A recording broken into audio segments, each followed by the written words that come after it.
Hi all welcome to football arena. Argentine goal കീപ്പറായ Emiliano Martinez ഇതുവരെ Aston വില്ലയ്ക്ക് വേണ്ടിയായിരുന്നു കളിച്ചിരുന്നത്.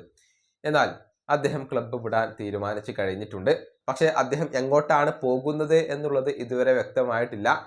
ട്രാൻസ്ഫർ റൂമറുകളിൽ കാര്യമായ പുരോഗതി ഒന്നും രേഖപ്പെടുത്തിയിരുന്നില്ല. ഇതേക്കുറിച്ച് ഫാബ്രിസിയോ റൊമാനോയോട് ചോദിക്കപ്പെട്ടിരുന്നു. ഇപ്പോൾ എമിയുടെ കാര്യത്തിൽ എന്തൊക്കെയാണ് സംഭവിക്കുന്നത്, എങ്ങോട്ട് പോവാനാണ് സാധ്യത എന്നുള്ളതിനെ കുറിച്ചൊക്കെ ഫാബ്രിസിയോ സംസാരിച്ചിട്ടുണ്ട്. അത് നമുക്കൊന്ന് പരിശോധിക്കേണ്ടതുണ്ട്. എമിലിയാനോ മാർട്ടിനസിന് സൗദി അറേബ്യയിൽ നിന്നും ഓഫറുകൾ ഉണ്ട്. പക്ഷെ അദ്ദേഹം യൂറോപ്പിൽ നിന്നുള്ള അവസരങ്ങൾക്ക് വേണ്ടി കാത്തിരിക്കുകയാണ്. യൂറോപ്പിലെ ഗോൾ കീപ്പർ മാർക്കറ്റിൽ ഇപ്പോൾ വലിയ ചലനങ്ങൾ ഒന്നും ഉണ്ടായിട്ടില്ല. അത് സംഭവിക്കുന്നത് വരെ അദ്ദേഹം കാത്തിരിക്കുകയാണ്. അതായത് ബാക്കിയുള്ള താരങ്ങളെ പോലെയുള്ള ഗോൾ കീപ്പർമാരുടെ മാർക്കറ്റ് വരുന്നത്, അതിൽ ചില മാറ്റങ്ങളൊക്കെ സംഭവിക്കേണ്ടതുണ്ട്. ഒരു ഡോമിനോ ഇഫക്റ്റ് അവിടെ ഉണ്ടാകേണ്ടതുണ്ട്. അതിനു വേണ്ടിയാണ് എമി ഇപ്പോൾ കാത്തിരിക്കുന്നത്.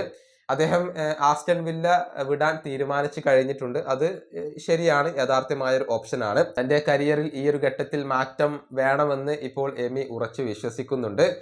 പക്ഷേ യുണൈറ്റഡ് അദ്ദേഹത്തിന് മുന്നിലുള്ള ഒരു പ്രധാനപ്പെട്ട ഓപ്ഷനാണ്. എന്നാൽ ആൻഡ്രെ ഒനാനയുടെ ഭാവിയുടെ കാര്യത്തിൽ എന്തെങ്കിലും മാറ്റങ്ങൾ സംഭവിക്കേണ്ടതുണ്ട്.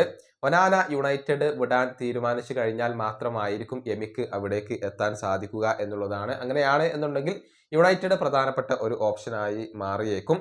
നിലവിൽ ട്രാൻസ്ഫർ മാർക്കറ്റിൽ ഗോൾ കീപ്പർമാരുടെ കാര്യത്തിൽ വലിയ നീക്കങ്ങൾ ഒന്നും സംഭവിക്കുന്നില്ല. അതിനു വേണ്ടിയാണ് എമി ഇപ്പോൾ കാത്തിരിക്കുന്നത്. അക്കാര്യത്തിൽ ഒരു മാറ്റം സംഭവിക്കേണ്ടതുണ്ട്. ഇതാണ് ഫാബ്രിസിയോ റൊമാനോ പറഞ്ഞിട്ടുള്ളത്. കാര്യങ്ങൾ വളരെ വ്യക്തമാണ്.